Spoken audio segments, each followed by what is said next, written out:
Start right with that storm, which impacted so many people across the country over the Christmas holiday. And at least 46 people have died nationally due to the severe winter storm that has impacted millions this past weekend. Hundreds of thousands are still without power, and thousands of flights have been delayed during one of the busiest travel times of the year. The storm has impacted Erie County, New York, particularly hard, where at least 12 people have died. New York State officials report the area was hit with roughly 4 feet of snow this weekend. At times, the storm's hurricane-force winds caused whiteout conditions that effectively paralyzed emergency response efforts and also caused the city's airport to completely shut down.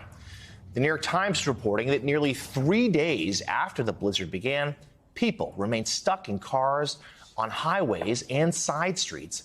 And overnight on Saturday, more than 50 rescues were made by a specialized team, many of those rescues including saving other stranded emergency workers.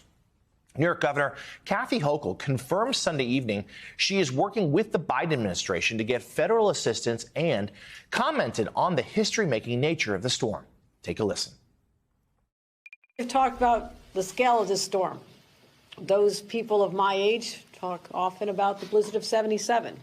That was always the reference. Well, it's not as bad as the blizzard of 7.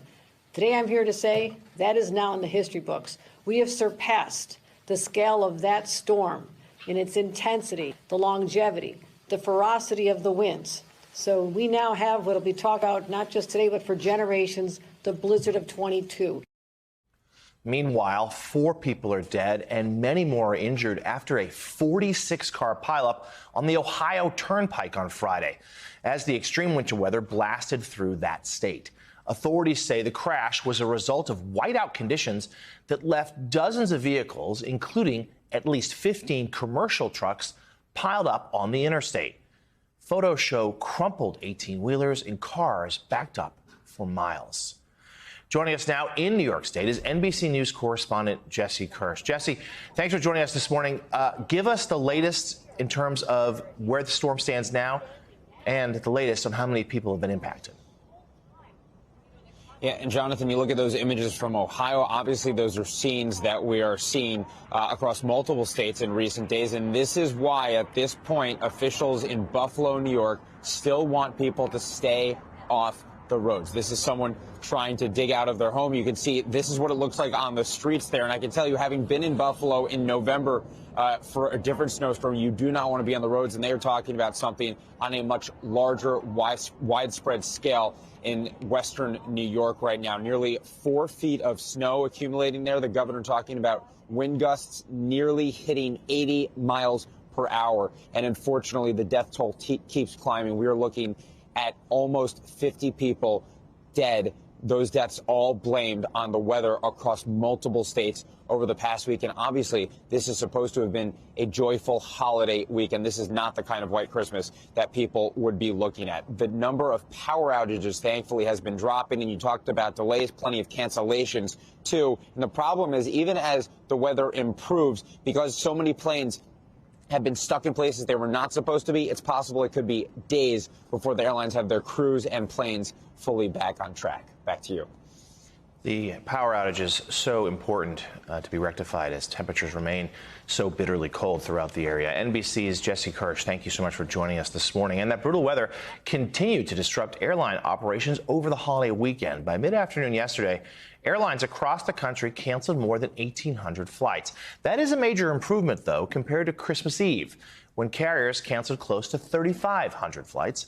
Southwest Airlines was one of the hardest hit, canceling about 15% of its schedule yesterday. And now let's take a look at the weather and meteorologist Angie Lastman for the forecast. Angie, is it warming up? Are things going to get better out there? Yeah, things are going to get better. We're going to see some improvements temperature-wise, but I want to bring attention to what Buffalo is still dealing with. We still have those strong northwesterly winds. The system has moved up into parts of Canada, but that means that they're continuing to be downwind of the lake, and the lake effect snow band remains persistent. They could see another 12 inches of snow by the time we finish the day. Now, the the good news is they will see some improvements as far as those snow bands, but still we're going to have to monitor that.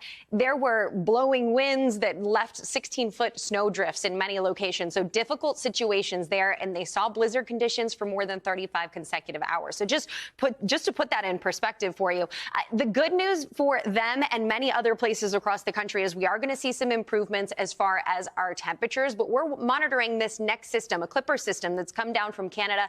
It's going to bring some snow flurries to parts of the Tennessee Valley, places in the Midwest. Not expected to disrupt travel anymore. Of course, we'll see the disruptions continue from that last storm, but this next one, not expected to do a whole lot. We have another secondary low pressure system that will move down and bring some snow to parts of Michigan as well. But we also still have those freeze watches and warnings in effect along the Gulf Coast and extending into the Sunshine State. Temperatures at this hour into the 20s, into the teens in Montgomery. In Orlando right now at 39 degrees. The improvement comes as we go into the next couple of days, though. Still on the eastern side of the country, well below normal. 34 degrees for Cincinnati, but check out Amarillo, 64. And by the time we get into the later parts of the work week, even tomorrow, we're seeing major improvements. And then that warmer air starts to filter in, and we're talking above normal temperatures stretching from Pittsburgh to Chicago, and parts of Little Rock will eventually see temperatures in the 60s, guys.